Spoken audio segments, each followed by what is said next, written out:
Olá pessoal, sejam muito bem-vindos a mais uma videoaula sobre botânica. Hoje nós vamos falar um pouco sobre a ecologia das briófitas.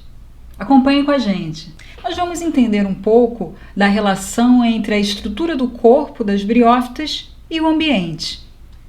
Se a gente pensa em quais seriam os principais fatores limitantes para a sobrevivência das briófitas num ecossistema, num ambiente terrestre, a gente pode elencar alguns fatores principais.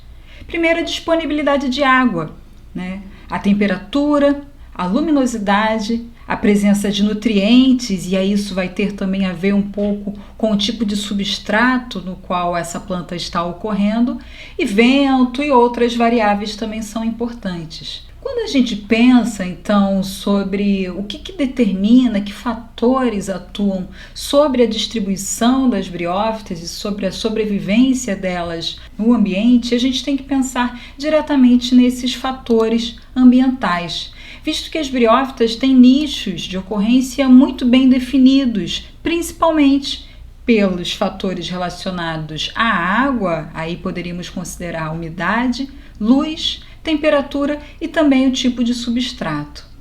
Nós já vimos em outra aula que as briófitas podem ocorrer em diferentes tipos de substrato, como troncos de árvore, folhas de plantas, rocha, solo, tronco em decomposição e também sobre substratos artificiais. O tipo de substrato, ele também tem uma relação com a disponibilidade de nutrientes e também de água, porque existem substratos que retêm maior umidade e outros que retêm menor umidade.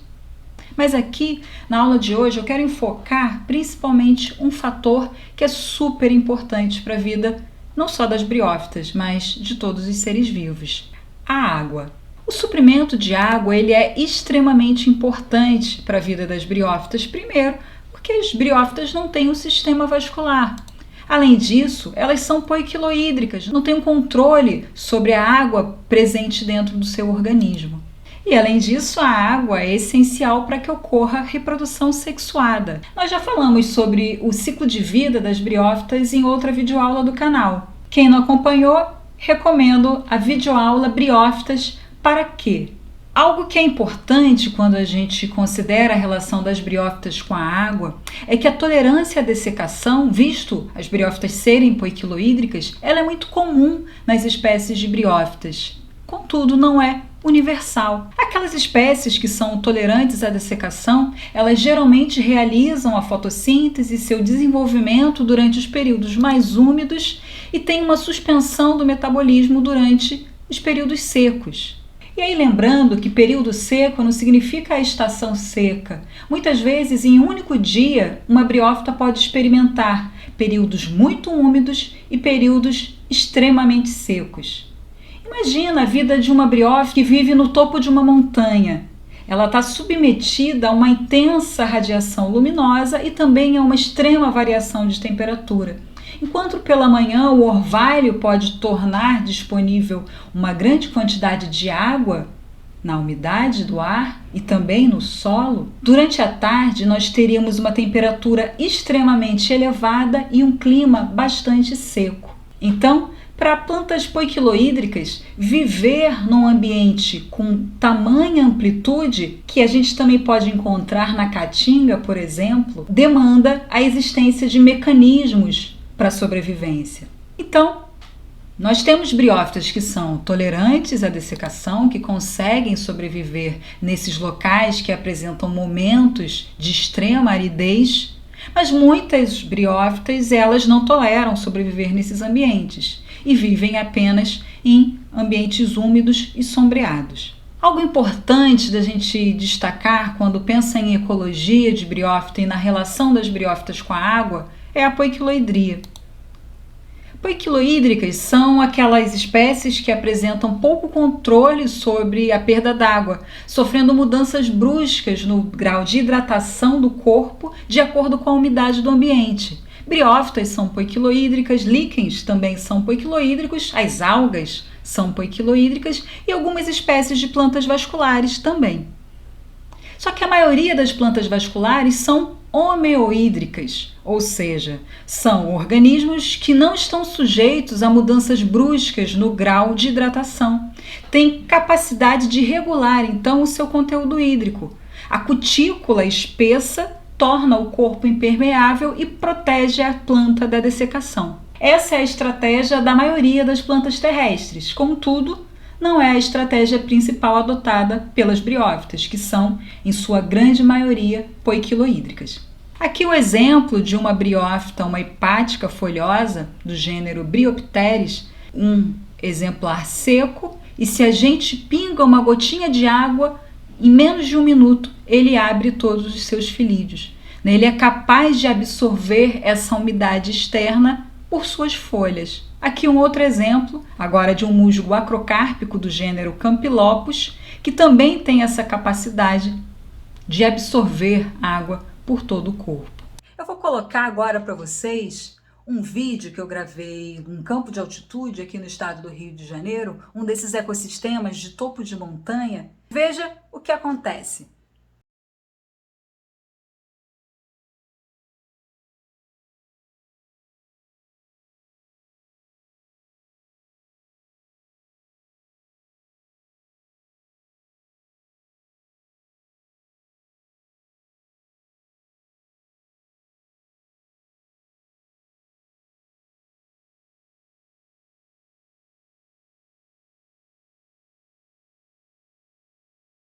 Agora eu vou mostrar para vocês um outro vídeo que eu gravei no laboratório, em que vocês vão observar a aquisição de água por parte de um musgo pleurocárpico que vive em florestas.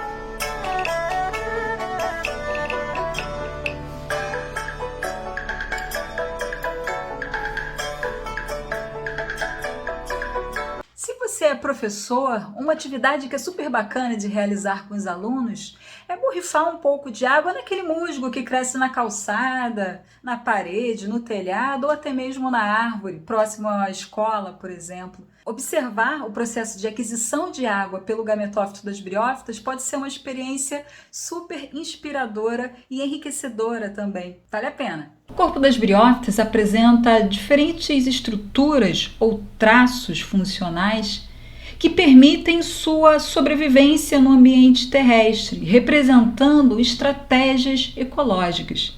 Traços funcionais são características que determinam como as plantas respondem a fatores ambientais. Além disso, eles afetam outros níveis tróficos e influenciam propriedades do ecossistema. Aqui eu vou tratar principalmente dessas características que representam estratégias para a sobrevivência no ambiente terrestre. Esses traços funcionais estão diretamente relacionados a filtros ambientais. Então, em locais onde eu tenho uma grande quantidade de luz, uma intensa insolação, é comum a existência de plantas com filídeos esquarrosos, filídeos contorcidos também, por exemplo.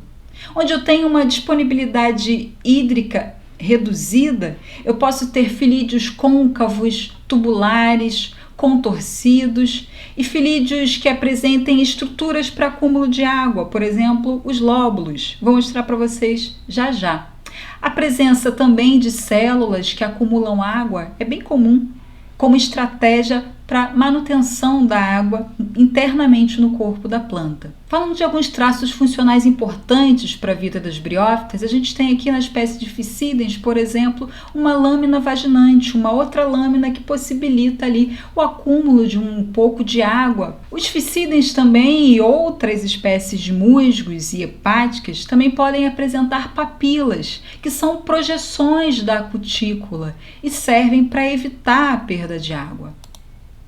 Além disso, eu já comentei em uma das aulas que os musgos apresentam costa. A costa ela mantém a estrutura expandida dos filídeos e pode apresentar também algumas células maiores que podem auxiliar na condução interna dentro do filídeo. Os filídeos com margens denteadas, que aumentam a superfície de contato da folha com o ambiente externo, também é uma estratégia para aquisição de água.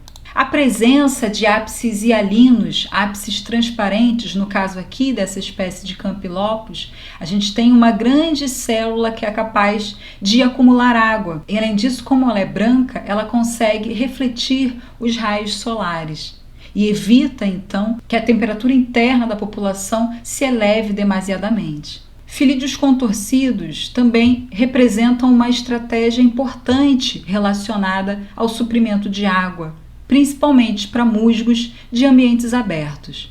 As cancelinas, que são células localizadas na base dos filídeos de algumas espécies de musgos acrocárpicos e servem para acumular água. Existem musgos que têm outra organização no filídeo, mas que também apresentam células diferenciadas. E essas células, quando se enchem, possibilitam que esse filídeo possa se abrir e se fechar com maior facilidade.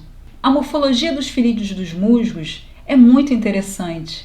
Existem células de diferentes formatos, do ápice até a base do filídeo. E o formato dessas células tem a ver com os processos de expansão e retração desses filídeos. São estratégias fantásticas para evitar a perda de água, visto que quando o ambiente começa a ficar muito seco, essas células da base se esvaziam e esse filídeo se fecha sobre o caulídeo.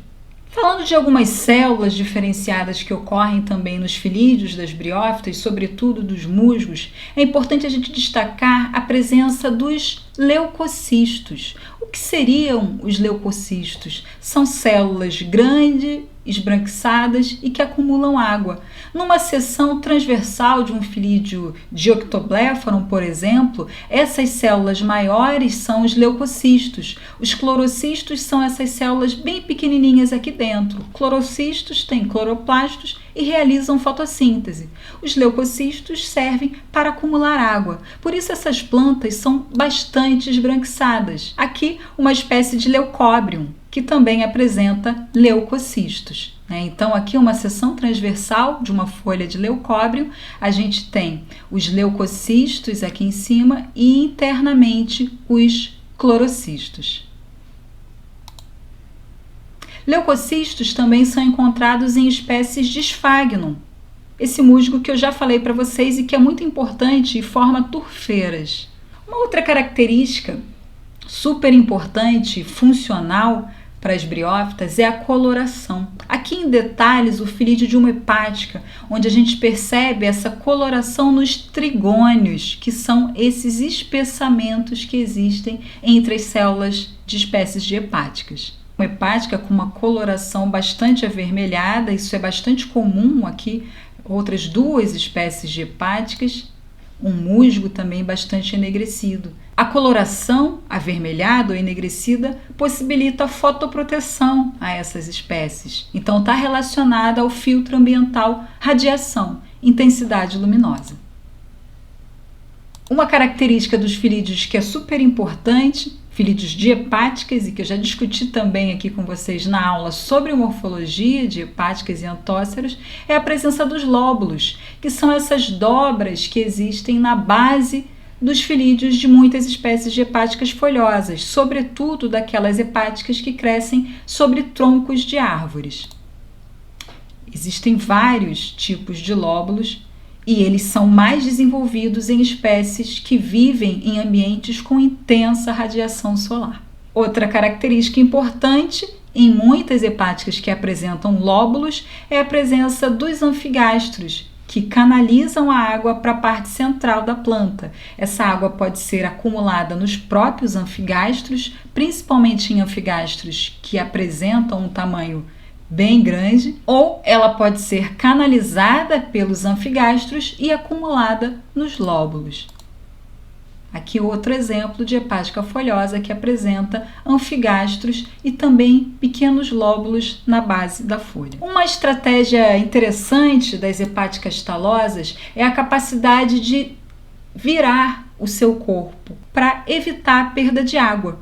E como ela evita a perda de água? Ela tem escamas na parte ventral e essas escamas têm uma coloração bastante enegrecida, protegem essa planta da radiação solar. Outras características que essas hepáticas talosas podem ter, além dessas escamas ventrais e dessa capacidade de enrolar o talo, seria a presença de poros na epiderme e câmaras airíferas, que eu já falei para vocês na nossa aula sobre morfologia de hepáticas, mas eu vou mostrar novamente algumas figuras. Aqui o detalhe, então, de uma hepática talosa do gênero Rixia, que aqui a gente só observa as escamas ventrais. Em detalhes, ela vira o corpo e essas escamas voltam para a parte ventral, em contato com o substrato. Quando o ambiente está seco, ela se dobra e fica com as escamas voltadas para a parte dorsal.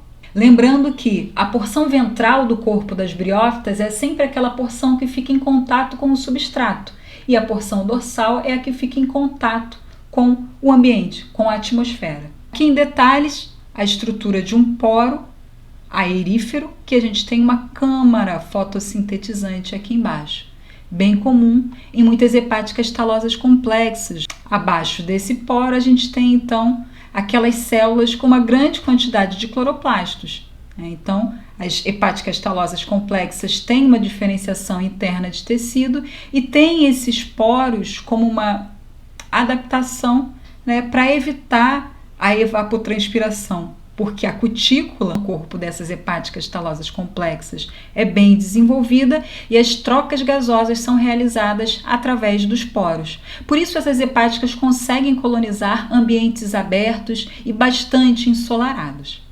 Nós já vimos alguns traços funcionais importantes para a vida das briófitas no ecossistema terrestre. Agora eu quero falar um pouquinho sobre um grupo funcional super importante para as briófitas. Mas o que são grupos funcionais? São conjuntos de organismos que apresentam traços que dão origem a respostas similares a fatores externos. E o grupo funcional mais utilizado para as briófitas seriam as formas de vida.